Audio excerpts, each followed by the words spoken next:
The text message lit up my phone screen like an unwanted ghost from the past. Saw your sister today. She's not doing well. Thought you should know. I stared at those words from Logan, someone I hadn't spoken to in years, and felt my carefully constructed world wobble on its axis. My name is Mara, and my twin sister Soleil hasn't been part of my life for the past 3 years.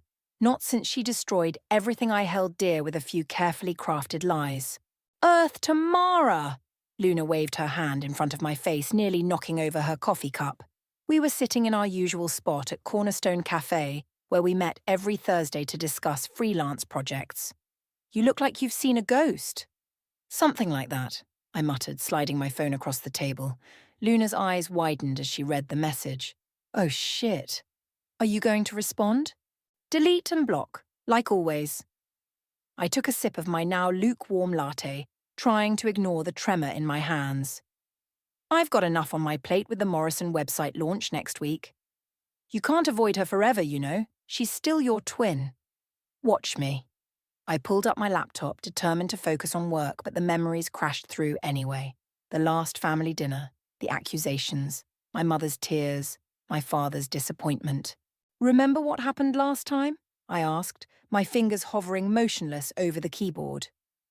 When she told everyone I'd stolen money from Dad's business to fund my drug habit. The same week she miraculously saved the company from an accounting error she'd discovered. Luna reached across the table and squeezed my hand. That was awful. But you've built a new life now. A successful one. Yeah, and I'd like to keep it that way. My phone buzzed again. Another message from Logan. She's asking about you. Fuck this, I muttered, shoving back from the table. I need some air. Outside, the autumn wind whipped my hair around my face as I paced the sidewalk. A familiar voice called out, stopping me in my tracks. Mara, is that really you? I turned to see Stefan jogging across the street, his usual messenger bag bouncing against his hip. He'd been my rock during the fallout with my family, the only one who'd known me well enough to see through Soleil's lies. Hey, I managed, trying to force a smile. Bad timing? I know that look, he said, studying my face. What's she done now? I showed him the messages. His jaw tightened as he read them. Logan reached out to you? That's interesting, Stefan mused, considering his history with Soleil's investment scheme. What investment scheme? You haven't heard? It's all over the local business circles. Soleil convinced several people to invest in some sort of startup. It went south fast. Logan lost quite a bit of money. A laugh bubbled up from my chest, surprising us both. Karma's a bitch, isn't it? Mara? Stefan's voice held a warning note. Don't worry, I'm not going to do anything stupid. I leaned against the brick wall of the cafe, closing my eyes. But you have to admit, it's a little satisfying. Your mom called me last week, Stefan said quietly. Asked how you were doing. My eyes snapped open. What did you tell her? The truth. That you're doing great. That your design business is taking off. That you're stronger than ever. She could have asked me herself. Maybe she's afraid you won't answer. Maybe she should have believed me 3 years ago instead of her perfect daughter. The bitterness in my voice surprised even me. Luna appeared in the doorway of the cafe, holding my laptop bag. Your 2 o'clock client is calling. Right. I straightened up, pulling my professional mask back into place. Thanks for the heads up about Soleil, Stefan. But I've got work to do. Just be careful, okay? Stefan caught my arm as I turned to leave. Whatever's happening with her, it might affect you too. Not anymore, I said firmly. But as I walked back into the cafe, Logan's words echoed in my mind. She's not doing well. She's asking about you. For the first time in 3 years, I saved the messages instead of deleting them. Something told me this wasn't over. Not by a long shot.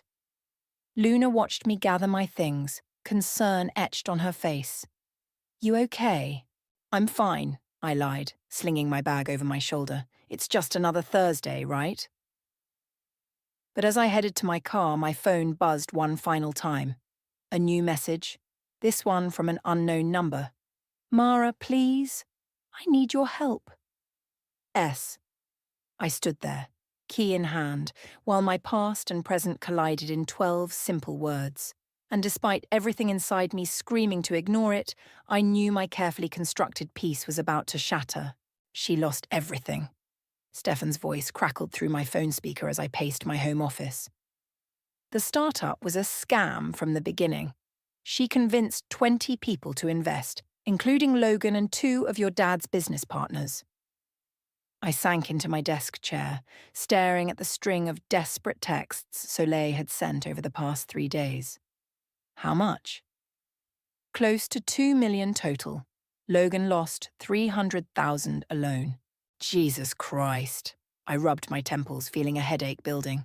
And Dad? He didn't invest, thank God, but his reputation took a hit since she used his name to convince others to buy in. My laptop pinged with a new email notification, another potential client reaching out for design work. My business was thriving, built from scratch after Soleil's lies had cost me my position at our father's company. The irony wasn't lost on me. There's more, Stefan continued. She's being investigated for fraud. Logan and the others filed complaints. A knock at my door made me jump. Luna stood in the doorway holding 2 cups of coffee. Stefan, I'll call you back, I said, ending the call. Luna, what are you doing here? Bringing reinforcements. She set a cup in front of me. You weren't at our morning meeting and you're never late. I got worried. I showed her Soleil's latest message. Please meet me. I'll explain everything. I know I don't deserve it, but I'm begging you.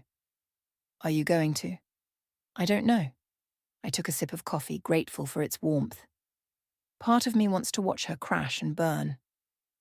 And the other part? Before I could answer, my phone rang. Unknown number. My heart jumped to my throat. Hello? Mara? My mother's voice, thick with tears. Have you heard from your sister? I gripped the coffee cup tighter. Mum, she's not answering her phone.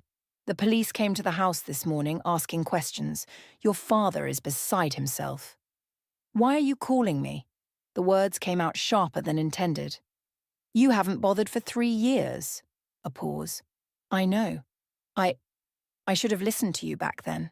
But right now, I'm worried about Soleil. If she contacts you... You mean like she has been for the past 3 days? I cut in. While I've been ignoring her? Oh, thank God. Mom's relief was palpable. Please, honey, just talk to her. She needs help. Like I needed help when she destroyed my life? The bitter laugh escaped before I could stop it. That's rich, Mom. Luna touched my arm, a silent reminder to breathe. I deserve that, Mom said quietly, but please, she's still your sister. After I hung up, Luna studied my face. What are you thinking? I'm thinking karma's finally caught up with her. I pulled up my email, clicking on the latest message. And I have work to do. Mara. Luna's tone made me look up. You're not really going to ignore her, are you? Why shouldn't I? Because you're better than that, and because you'll always wonder what would have happened if you'd answered. My phone buzzed again. Another text from Soleil. I'm at Riverfront Park, by the fountain. I'll wait here all day if I have to. Shit. I stood up, grabbing my keys. Cover for me with the Morrison client? Luna smiled. Already rescheduled for tomorrow. Go. The park was quiet for a weekday morning. I spotted her immediately, sitting alone on a bench, her head bowed. She looked smaller somehow, her designer clothes replaced by jeans and a simple sweater. Her hair, usually perfectly styled, was pulled back in a messy ponytail. She looked up as I approached, her face, my face, streaked with tears. You came. I'm here, I said coldly, remaining standing. Talk. I screwed up. Really screwed up. Her voice cracked. They're going to arrest me, Mara. I need... My help? I crossed my arms. Like you helped me 3 years ago? I know I don't deserve it.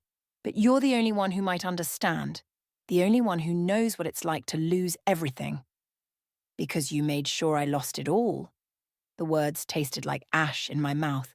Why should I help you? She reached into her bag, pulling out an envelope. Because I'm ready to tell the truth. About everything. I'll confess to what I did to you. Clear your name. Just, please, help me fix this. I stared at the envelope, my heart pounding. 3 years of pain, of rebuilding, of proving myself. And now she wanted my help? Please, she whispered. I know I'm toxic. I know I'm manipulative. But I'm also scared. And you're the strongest person I know. I took the envelope, my fingers trembling slightly. I'll think about it. As I walked away, leaving her crying on the bench, I realized I had a choice to make: help her and risk getting burned again, or walk away and live with the consequences. The envelope felt heavy in my hand, weighted with possibilities and dangers, and somewhere deep inside, a plan began to form. You want me to do what? Soleil's voice echoed across the nearly empty cafe. We'd agreed to meet at closing time, when fewer people would be around to witness our conversation. You heard me. I stirred my tea calmly, watching her face contort with disbelief. A public confession, in front of everyone you lied to. That's my condition for helping you. I can't. She glanced around nervously, even though the only other person present was the barista wiping down tables across the room. The legal implications alone. The truth is going to come out anyway, I cut in. The question is whether you want to control the narrative or let the police do it for you.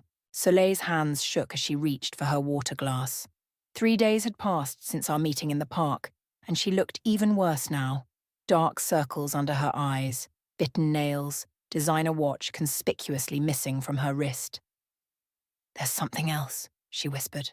Something I haven't told anyone. Of course there is. I leaned back in my chair. There always is with you. I'm pregnant. The words hung in the air between us. I studied her face for any sign of manipulation, but found only raw fear. 8 weeks, she continued. The father. He was one of the investors. He doesn't know. Jesus, Soleil. I ran a hand through my hair. Logan? She nodded miserably. I never meant for any of this to happen. The investment scheme seemed foolproof at first. Then things started falling apart, and I kept trying to fix it, but you just made it worse, I finished. Like you always do. The barista approached our table. Sorry, ladies, we're closing in 5 minutes. We gathered our things and stepped out into the cool evening air. Soleil grabbed my arm as I turned toward my car. What exactly would this public confession entail? Everything, I said firmly. The lies about me stealing from Dad, the fake drug addiction story, how you manipulated the company's books to make yourself look like a hero. All of it. Mom and Dad will never forgive me. They forgave you for destroying my life. The words came out sharper than intended. Maybe they'll surprise you again. Soleil wrapped her arms around herself, looking suddenly young and vulnerable. When? I'll arrange it. This weekend. I'll invite everyone who needs to be there. Mom, Dad, Logan, the other investors. You'll tell them everything. And then you'll help me? I pulled out my phone, showing her the screen. I've already been in contact with my friend Marcus. He's a criminal defense attorney. He's willing to take your case, but only if you come clean about everything first. Everything? Her voice cracked. Everything. I stepped closer, lowering my voice. This is your one chance, Soleil. Take it or leave it. She was quiet for a long moment, streetlights casting shadows across her face. My face, but harder somehow, worn by years of deception. Okay, she finally whispered. I'll do it. I'll text you the details tomorrow. I turned to leave, but paused. And Soleil? If you're playing me again... I'm not, she said quickly. I swear. I watched her walk to her car, a beat-up Honda instead of her usual luxury vehicle, before pulling out my phone to call Stefan. Well, he answered on the first ring. She agreed. But there's a complication. She's pregnant. Shit. A pause. Logan's? Yeah, start making calls. I want everyone there on Saturday. Mara. Stefan's voice held a warning note. Are you sure about this? Public humiliation isn't usually your style. This isn't about humiliation, I said, watching Soleil's taillights disappear around the corner. It's about truth and consequences. After hanging up, I sat in my car for a long moment, remembering the day everything fell apart. The family meeting where Soleil had tearfully discovered evidence of my supposed theft and drug use. The way our parents had looked at me, horror and disappointment in their eyes, the shame of being escorted out of the building I'd worked in since college. My phone buzzed with a text from Luna. How did it go? She agreed, but there's more at stake than we thought. Want to talk about it? Tomorrow, I replied. Right now I need to make some arrangements. I started my car, mind already racing with plans. The venue would need to be private but public enough to make an impact. Everyone would need to be there, our parents, Logan, the other investors, even some of Dad's business partners who'd shunned me after the accusations. As I drove home, another text came through from Soleil. Thank you for giving me a chance. I won't let you down this time. I didn't respond. After all, actions speak louder than words. A lesson Soleil was about to learn the hard way. The private room at Bellamy's? Luna raised an eyebrow as she helped me arrange chairs in the upscale restaurant. Isn't this a bit dramatic? It's perfect. I adjusted a place card on one of the tables. Private enough for discretion, public enough that she can't back out. Stefan entered, carrying a small audio recorder. Everyone's confirmed. Logan was interesting to convince. What do you mean? He seemed nervous, like he's hiding something. Stefan set the recorder on the main table. Are you sure this is just about the investment scheme? Before I could respond, my phone buzzed. A text from Soleil. Can we meet before everyone arrives? Please. She's early, I muttered, showing them the message. Luna squeezed my arm. Want us to stay? No. I need to handle this alone. I straightened my blazer. But stick close? They nodded, heading toward the bar area as I texted Soleil back. 5 minutes later, she slipped into the room, looking pale in a simple black dress. There's something you need to know, she said without preamble, about Logan. If you're having second thoughts, he knew. She sank into a chair. About the investment scheme. He knew it was fraudulent from the beginning. I felt the blood drain from my face. What? He helped me set it up. The whole thing was his idea. Her hands twisted in her lap.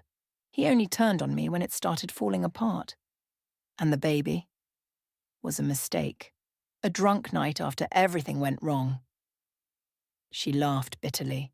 He told me to take care of it or he'd make sure I took all the blame. I sat down heavily. Why are you telling me this now? Because... She met my eyes. I'm ready to tell the whole truth.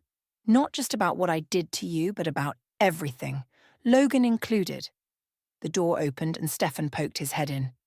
People are starting to arrive. I nodded, mind racing. Give us a minute. Once he left, I turned back to Soleil. If you're lying to me again. I'm not. She pulled out her phone, showing me a series of text messages between her and Logan. I have proof. Of everything. I read through the messages, my hands shaking. They detailed the entire scheme from inception to collapse. Logan's role was clear and damning. Why didn't you show me this before? Because I was ashamed. Tears spilled down her cheeks. Not just of the scheme, but of everything, what I did to you. It was unforgivable. And it started long before Logan. I was so jealous of you, Mara. You were always the strong one, the talented one. I thought if I could just tear you down. The door opened again.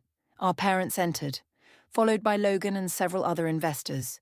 The room suddenly felt too small. Showtime, I whispered, standing up. Logan's eyes darted between Soleil and me, his confident facade cracking slightly when he saw her phone in my hand. Thank you all for coming, I began, my voice steady despite my racing heart. We're here because Soleil has something to share with everyone. Our mother reached for Dad's hand as Soleil stood up. She looked at me once, received my slight nod, and began to speak. 3 years ago, I destroyed my sister's life with a series of lies. Her voice grew stronger as she continued, detailing everything. The false accusations, the manipulated evidence, the years of jealousy that led to it. Our mother's soft crying filled the pauses. Dad's face grew darker with each revelation. But when Soleil reached the part about the investment scheme, Logan suddenly stood up. That's enough, he snapped. You don't know what you're saying. Show them, I said quietly to Soleil. She projected the text messages onto the wall using a small portable projector from her purse. Logan's face went white as his own words appeared for all to see. "You set this up?" One of the investors stood, pointing at Logan. "You orchestrated the whole thing?" The room erupted into chaos. Logan tried to leave, but Stefan blocked the door. Our father was on his feet, shouting. Investors were calling their lawyers. Through it all, Soleil kept talking, her voice clear and unwavering as she laid bare every lie, every manipulation, every scheme, including her own role in all of it. I watched it unfold, feeling strangely hollow. This was what I wanted. The truth exposed, justice served. But as I saw the devastation on our parents' faces, the fury in Logan's eyes, the mix of relief and despair in Soleil's tears, I realized this was just the beginning. The truth, as it turned out, was more complicated than even I had imagined, and we were all about to face its consequences. The police arrived within 20 minutes of Logan's attempted escape. As they led him away in handcuffs, my mother approached me, her mascara streaked down her cheeks. "Did you know," she asked, her voice barely above a whisper, "about Logan's involvement?" "Not until today." I watched as investors huddled with their phones, presumably calling lawyers. Soleil told me just before everyone arrived. "All these years?" Mom's hands trembled as she reached for mine. "We believed such horrible things about you. I believed such horrible things." "Mom, don't." I pulled away. "Not now." Dad stood by the window, his back rigid as he spoke quietly with Marcus, the defense attorney I'd brought for Soleil. She sat alone at the table, looking smaller than ever. "What happens now?" Mom asked. "Now?" I gathered my things. "Now I go home. I have work tomorrow." "Mara, please." She grabbed my arm. "We need to talk about this, as a family." "A family?" I laughed sharply. "We haven't been a family since you chose to believe the worst about me without a shred of evidence." "I was wrong," her voice cracked. "We were all wrong, but your sister needs us now." "Like I needed you." The room had mostly cleared out, leaving just our family, Stefan, and Marcus. Soleil looked up as I approached her table. "The police will want to question you," I said, keeping my voice professional. "Marcus will help you through it. Tell them everything about Logan's involvement." "What about—" She gestured vaguely at her stomach. "That's your choice to make." I placed a business card in front of her. "This is Dr. Sarah Palmer. She's discreet and excellent at what she does. Whatever you decide." "Mara," Dad's voice came from behind me. "We should discuss this as a family." I turned to face him. "There's nothing to discuss." Soleil confessed. "Logan's arrested. The truth is out. That's what I wanted." "And what about forgiveness?" Mom asked softly. "Forgiveness?" I felt something snap inside me. "Let's talk about forgiveness. Let's talk about how you threw me out of the house without letting me defend myself. How you blocked my calls, my emails. How you told everyone in your social circle that I was a drug addict and a thief." "We were wrong," Dad said, his voice heavy. "We should have listened." "Yes, you should have." I grabbed my purse. "Stefan, can you make sure Soleil gets home safely?" He nodded, moving closer to my sister as I headed for the door. "Wait!" Soleil called out. "What you did for me today, helping me tell the truth, thank you." I paused at the doorway. "I didn't do it for you. I did it because the truth matters. Because actions have consequences." "And what about my consequences?" she asked quietly. "What happens to me now?" "That depends on the police investigation. And on you." I turned back one last time. "The truth is out. What you do with it is your choice." Outside, Luna was waiting by my car. "You okay?" "No."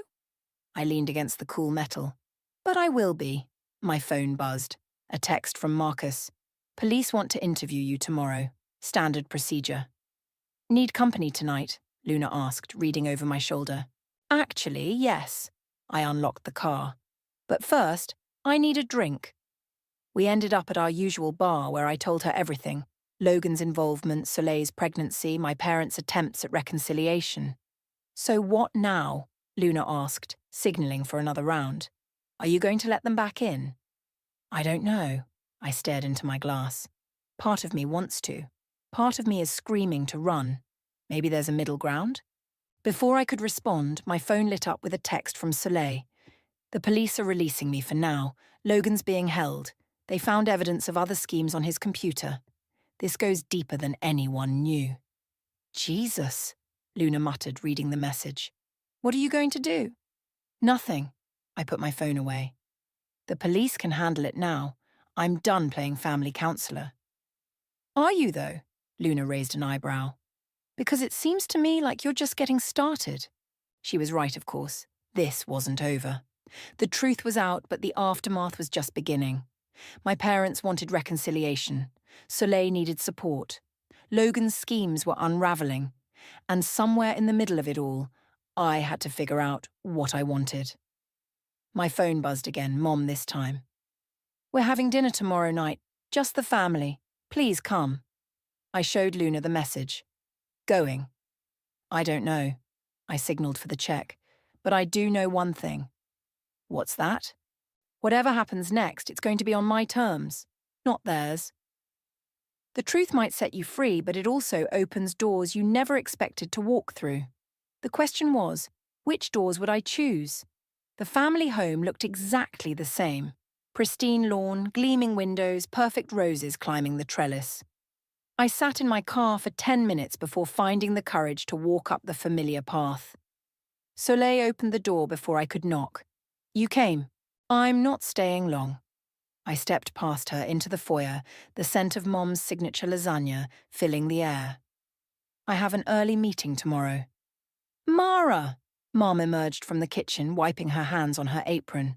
She moved to hug me but stopped short when I stiffened. We're so glad you're here. Dad appeared from his study, looking older than I remembered. The detective called today. They found evidence of Logan's schemes going back 5 years. Can we not talk about that? Soleil wrapped her arms around herself. Just for tonight? Actually, we need to. I placed my bag on the entry table. Because I got some interesting calls today. Everyone turned to look at me. 3 more people came forward, I continued, all claiming Logan scammed them before he met you, Soleil. And they all mentioned something interesting, a partner who helped him, a woman. Soleil's face went white. Mara. Don't. I held up my hand. Just tell me the truth. Were you working with him before the investment scheme? Before what you did to me? Soleil? Mom's voice shook. What is she talking about? My sister sank onto the stairs, tears streaming down her face. I met Logan 4 years ago. He showed me how easy it was to manipulate people, to take their money. The investment scheme wasn't our first con, it was just our biggest. And destroying my life? I asked quietly. Was that part of the con too? No, she looked up desperately. That was all me. My jealousy, my weakness. Logan didn't even know about it until after. Dad leaned heavily against the wall. How much money are we talking about? With all the schemes combined? Soleil wiped her eyes. Almost 4 million. Mom stumbled, catching herself on the banister. Oh my God. I'm telling the police everything, Soleil said quickly. About all of it. That's why I needed your help, Mara. Not just for the recent scheme, but for all of it. I can't live with the lies anymore. I sat down on the bottom step, keeping distance between us. Why now? Why not come clean years ago? Because I'm pregnant, she touched her stomach, and I don't want my child to have a mother who lives on lies, like I've been doing. Pregnant? Mom gasped. By Logan? Yes. Soleil's voice was barely audible. I have an appointment with Dr. Palmer tomorrow to discuss options. The silence that followed was deafening. Dad disappeared into his study, returning moments later with a glass of scotch. Mom sank into an armchair, looking shell-shocked. I'll go with you, I found myself saying, to the appointment. Everyone stared at me. Why would you do that? Soleil asked. After everything? Because you're finally telling the truth. And because... I took a deep breath. Because I know what it's like to face life-changing decisions alone. Mom started crying softly. Dad set down his glass and cleared his throat. The police will want to know about the other victims, he said. It could mean more charges. I know. Soleil straightened her shoulders. I'm ready to face the consequences. All of them. What about the baby? Mom asked. That's Soleil's decision, I cut in before anyone could say more. Not a family vote. When did you become so strong? Soleil asked quietly. When you forced me to be. I stood up. I should go. Stay, Mom pleaded. Please, we haven't even eaten. Another time. I picked up my bag. I need to process all this. At the door, Soleil caught my arm. The appointment's at 10 tomorrow. You don't have to. I'll be there at 9:30. I met her eyes, my eyes, but filled with a pain I'd never seen before. And Soleil, no more lies, about anything. I promise.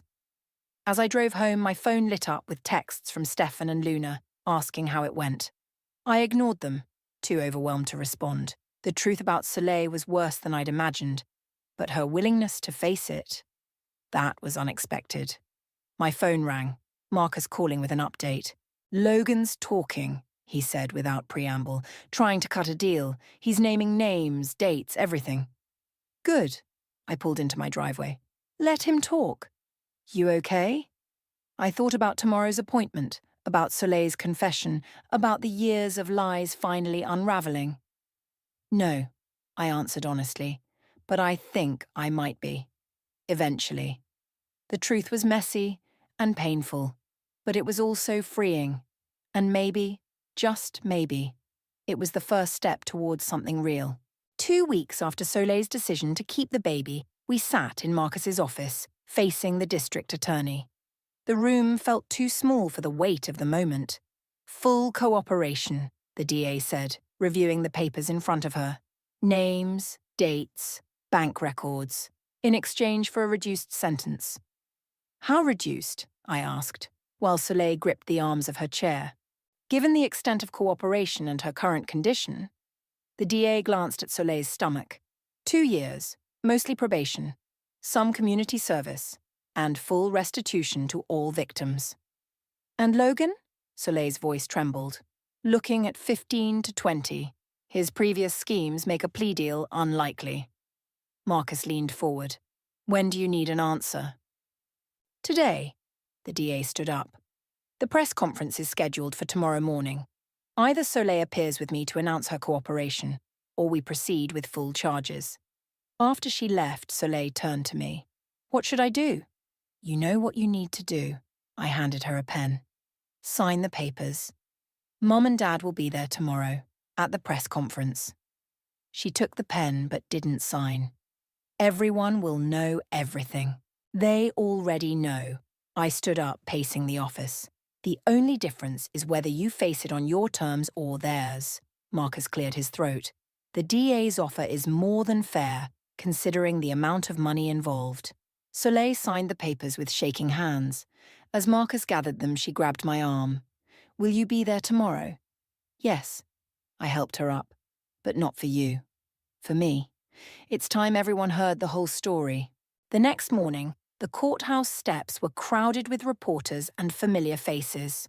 Our parents stood to one side, Mom clutching Dad's arm. Luna and Stefan positioned themselves near the podium, offering silent support. The DA spoke first, outlining the case against Logan and announcing Soleil's cooperation. Then she stepped aside, making way for Soleil. My sister approached the podium wearing a simple black dress that couldn't hide her slight baby bump. Her hands shook as she unfolded her prepared statement. 4 years ago, I made a choice that started me down a path of deception. She looked up, meeting my eyes in the crowd. But my crimes didn't begin with the investment schemes. They began with betraying my twin sister. The reporters leaned forward, cameras clicking rapidly. I destroyed my sister's reputation with calculated lies. I manipulated my family, our friends, our business associates. I did it out of jealousy, out of a desperate need to prove myself better than her. Soleil's voice grew stronger. Then, I met Logan Brooks, who showed me how to turn my talent for deception into profit. She detailed the schemes, the victims, the millions stolen. Mum was crying openly now, Dad's face ashen as he supported her. But the worst crime I committed wasn't financial fraud. It was betraying the person who knew me best, my twin, my other half, Mara. Soleil turned to face me directly. I'm sorry for everything. You were always the stronger one, the better one, and I proved it by trying to destroy you. The reporters swung their cameras toward me. I stood straighter, meeting their lenses with steady eyes. I'm cooperating fully with the investigation, Soleil continued. Not just because it's right, but because I'm carrying a child. And I want this baby to know that even the worst mistakes can be faced with honesty. After the formal statements, as the crowd began to disperse, our parents approached me. You knew, Dad said quietly, about her cooperation. I helped arrange it. I watched as Marcus led Soleil to a waiting car. She needed to face consequences, but she also needed a chance to make things right. And us? Mom asked. Do we get that chance too? That depends. I turned to face them fully. Are you ready to hear the whole truth about what happened 3 years ago? Not Soleil's version, but mine. They nodded, and for the first time in years, I saw real willingness to listen in their eyes. Then let's get coffee. I gestured toward the cafe across the street. It's a long story. As we walked, my phone buzzed with a text from Soleil. Thank you for being there. For everything. I didn't respond immediately. The truth was I hadn't done it for her. I'd done it because the truth needed to be told, all of it from every angle, because sometimes healing starts with ripping off old bandages no matter how much it hurts. Ready? Luna asked, appearing at my side as we reached the cafe. No, I admitted, but I'm going to do it anyway. Because that's what strength really is. Not the absence of fear or pain, but the courage to face them head-on. Soleil had finally learned that lesson. Now it was our parents' turn. The nursery walls were still bare as I helped Soleil assemble the crib. Outside, autumn leaves scattered across the lawn of her small rental house, a far cry from her former luxury apartment, but honest living had its price. Logan took a plea deal this morning, she said, handing me a screwdriver. 12 years. I heard. I tightened the last screw. Marcus called me. Did he tell you about the restitution payments? Every month for the next 20 years. I stood up, testing the crib's stability. But you're doing it. Thanks to the job you helped me get. Soleil ran her hand over the simple white railing. Never thought I'd be grateful for data entry work. The doorbell rang. Our parents stood on the porch carrying boxes of baby supplies. The past few months had been a slow rebuild of trust, weekly dinners, honest conversations, painful revelations finally heard and acknowledged. We found these in the attic, Mom said, setting down a box. Your old baby things, Mara's and Soleil's. Dad pulled out 2 identical stuffed rabbits, worn with age. You two fought over these constantly. Because Soleil always stole mine, I said, but without the old bitterness. I did. Soleil took one of the rabbits. I always wanted what was yours, even when I had the same thing. The ultrasound is tomorrow, Mom asked, unpacking baby clothes. Yes. Soleil touched her rounded belly. Would you come with us, Mara? I hesitated. Supporting Soleil through her pregnancy had been one thing, a human response to someone in need. But this felt more intimate, more like the sisters we used to be. Please, she added softly. I know I don't deserve. Stop saying that. I cut her off. You're doing the work. You're facing consequences. You're trying to be better. That's what matters now. Dad cleared his throat. Speaking of consequences, the business partners you helped expose in Logan's scheme, they're being indicted next week. I know. I helped Mom unpack another box. 3 more victims came forward after Soleil's press conference. And the company? Soleil asked quietly. Dad's reputation is recovering, he said, thanks to Mara's marketing strategy. I'd agreed to help rebuild the family business's image, but on my terms, working as an independent consultant, maintaining my own successful design firm. The nursery needs art, Mom observed, looking at the blank walls. Actually, I pulled out my tablet, opening a design file. I've been working on something. The digital sketches showed a series of watercolor-style murals, two rabbits playing under a tree, surrounded by falling leaves and soft lights. Like our old stuffed animals, Soleil whispered, but together instead of fought over. If you want them, I said. Luna and I could paint them this weekend. You'd do that? For my niece? Yes.